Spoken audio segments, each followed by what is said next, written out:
Assalamualaikum warahmatullahi wabarakatuh. Di sini kami dari kelompok 3 yang beragota Lady Virginia Jasmine, kedua Maya Febiola, dan ketiga Cantika Sinta Dewi. Kami akan menjelaskan tentang deteksi efektivitas bahan antiseptik melalui pengukuran tegangan permukaan. Pendahuluan. Kesehatan merupakan bagian penting dalam kehidupan manusia. Manusia yang sehat dapat melakukan berbagai aktivitas dengan nyaman sehingga mempunyai produktivitas yang tinggi. Sebaliknya, manusia yang terganggu kesehatannya akan menurunkan produktivitas selain tidak dapat merasakan kenikmatan makanan maupun suasana. Salah satu penyebab terganggunya kesehatan adalah adanya mikroba.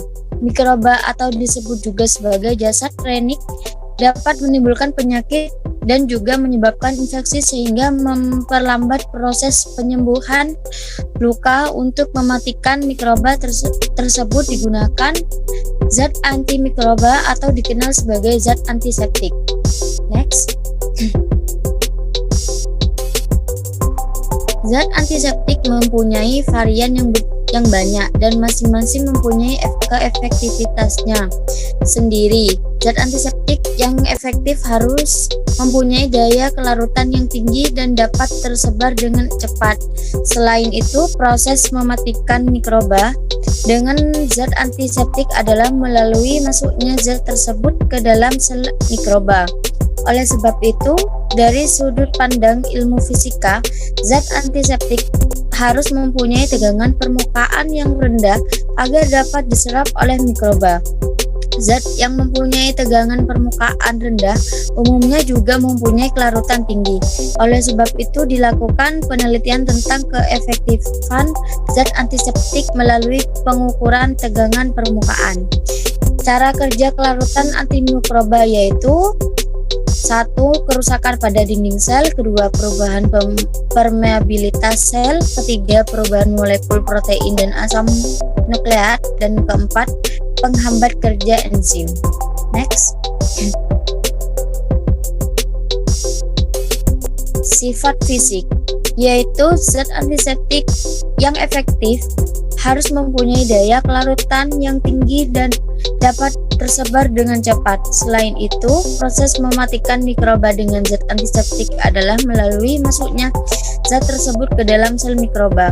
Oleh sebab itu, dari sudut pandang ilmu fisika, zat antiseptik harus mempunyai tegangan permukaan yang rendah agar dapat terserap oleh mikroba. Zat yang mempunyai tegangan permukaan rendah umumnya juga mempunyai kelarutan tinggi. Next.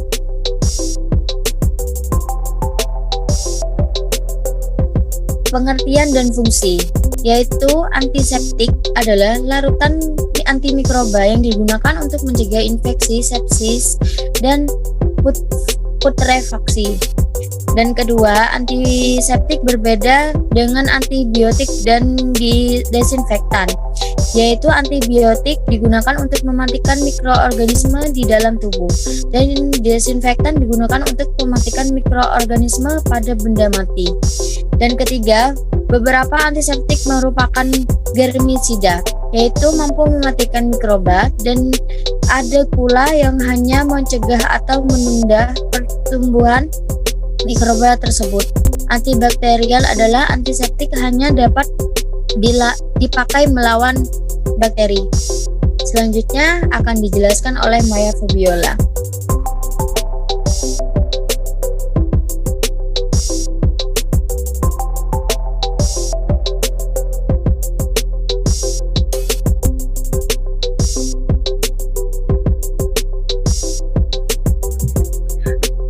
Tujuan penelitian. Tujuan penelitian yaitu ada dua, yaitu untuk mengetahui keefektivitas zat antiseptik melalui pengukuran tegangan permukaan dan mengetahui efektivitas nilai konsentrasi bahan larutan antiseptik.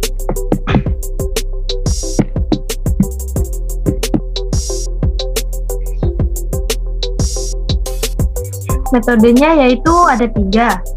Pada penelitian ini digunakan 4 jenis zat antiseptik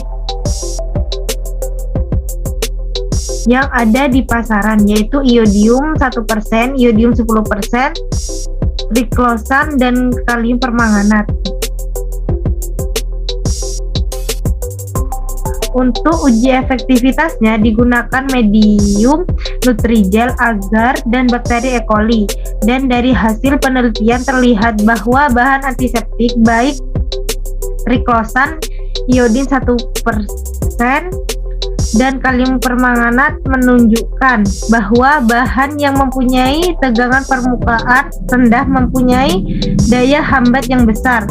Uji daya hambat yang dilakukan pada ketiga bahan antiseptik menunjukkan bahwa penurunan konsentrasi selain menurunkan nilai tegangan permukaan juga menaikkan besar daya hambat pertumbuhan bakteri.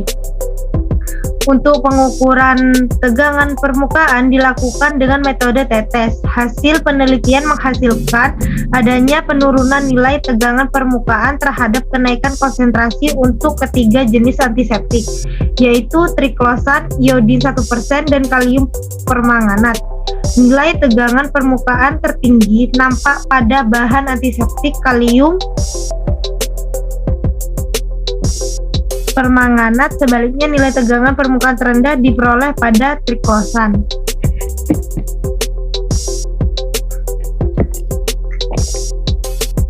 Hasil dan pembahasan. Hasil penelitian menghasilkan data pengukuran yang dapat dilihat pada gambar. Terlihat adanya penurunan nilai tegangan permukaan terhadap kenaikan konsentrasi untuk ketiga jenis antiseptik, yaitu triklosan, iodin 1%, dan kalium permanganat. Nilai tegangan permukaan tertinggi nampak pada bahan antiseptik kalium permanganat. Sebaliknya, nilai tegangan permukaan terendah diperoleh pada triklosan.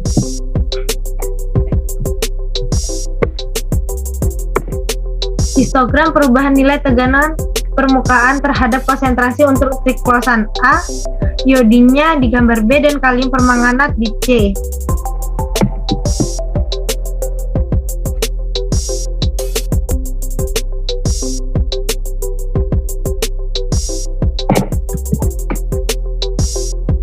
Pada penelitian ini, besar tegangan permukaan untuk bahan antiseptik triklosan kurang lebih 30 dine per sentimeter, sedangkan iodin 1% mempunyai tegangan permukaan kurang lebih 65 dine per sentimeter, dan kalium permanganat mempunyai nilai tegangan permukaan kurang lebih 70 dine per sentimeter.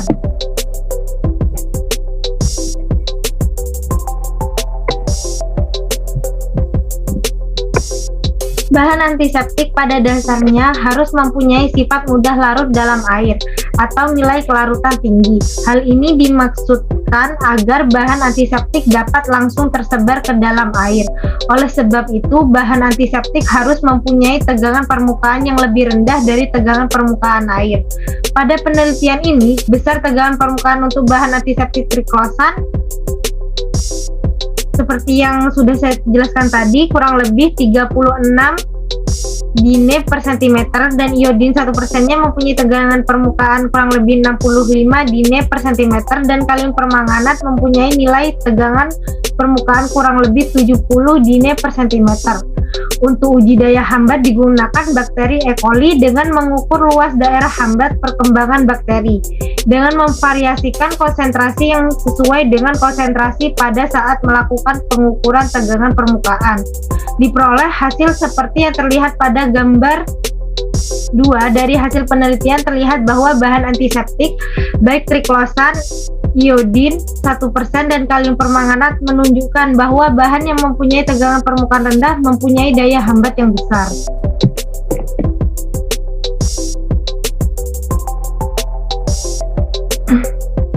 Uji daya hambat yang dilakukan pada ketiga bahan antiseptik menunjukkan bahwa penurunan konsentrasi selain menurunkan nilai tegangan permukaan juga menaikkan besar daya hambat pertumbuhan bakteri.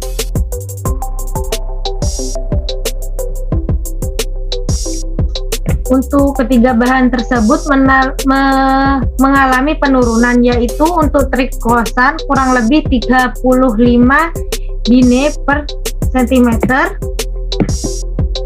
untuk iodin 1% juga mengalami penurunan, yaitu kurang lebih 65 dine per sentimeter, dan kalium permanganat kurang lebih 70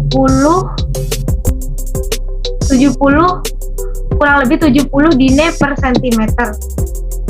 Untuk selanjutnya saya serahkan kepada rekan saya, Cantika.